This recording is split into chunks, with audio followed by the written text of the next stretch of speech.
Oke, Assalamualaikum warahmatullahi wabarakatuh. Perkenalkan, nama saya Nawar Sutomo dari Teknik Komputer 23 dengan NPM 2306 267044. Oke, di sini saya akan menjelaskan tentang ini saya dulu. Uh, Proyek saya yaitu nih, implementasi regresi linear pada terkecil untuk pencocokan kurva pada data eksperimental. Nah, pendahuluan ini sih dalam dunia regresi ilmu data, regresi linear menggunakan metode statistik.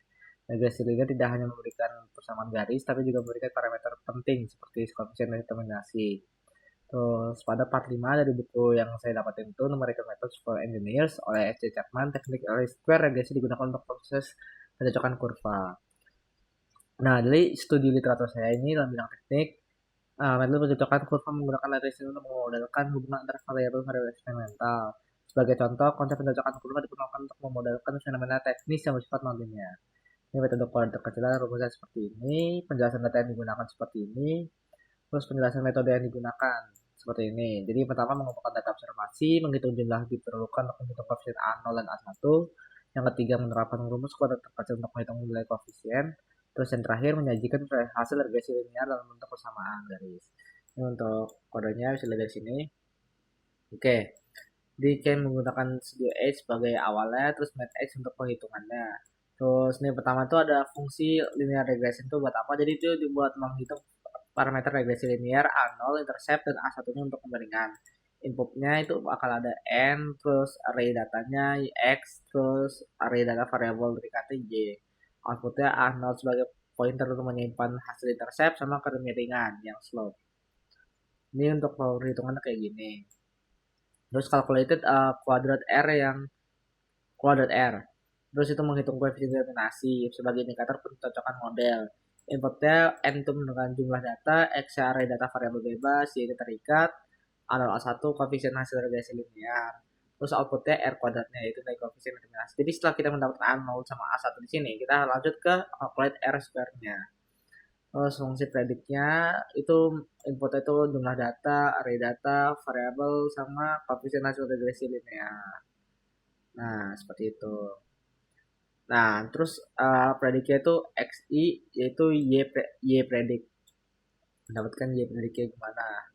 Jadi penjumlahan dari A plus A0 A1 A1 dikali ini terus baru dikasih A0.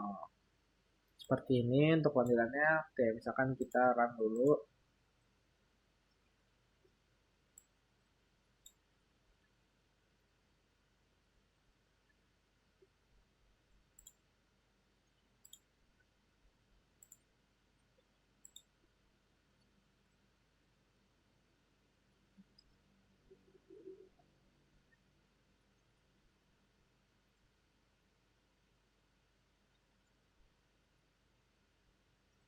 Waduh.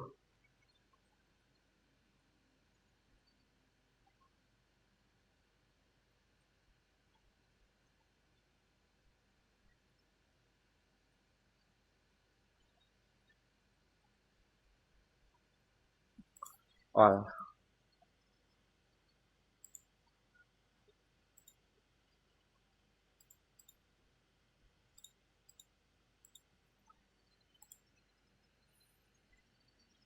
nah, oke. Ini persamaan regresinya Y sebenarnya 2,2 terus 0,6. Koefisien determinasinya 0,6 terus prediksi berdasarkan regresi linearnya seperti ini. Jadi X1 prediksi Y-nya 2,8, Y X2 3,4, 34, 4,6, 5,2 seperti ini. Jadi seperti itu kode saya. Terus jadi fungsi dari kode ini tuh buat apain sih? Jadi untuk memberikan jadi fungsinya itu untuk memberikan gambaran lebih detail tentang hasil prediksi dan evaluasi regresi linear. Nah, seperti ini, Y observasi, Y prediksi, terus residualnya seperti ini. Untuk tabel-tabelnya, ini sama juga kayak tadi. Jadi metode regresinya dengan teknik kuadrat terkecil berhasil digunakan untuk menemukan hubungan linear antara dua variabel X dan Y pada data eksperimental yang saya buat ini. Terus program C yang akan dihasilkan persamaan yang dapat digunakan untuk memprediksi nilai Y berdasarkan nilai X. Hasil analisis dengan koefisien determinasi menunjukkan bahwa model regresi yang dibangun memiliki kecocokan yang baik dengan data.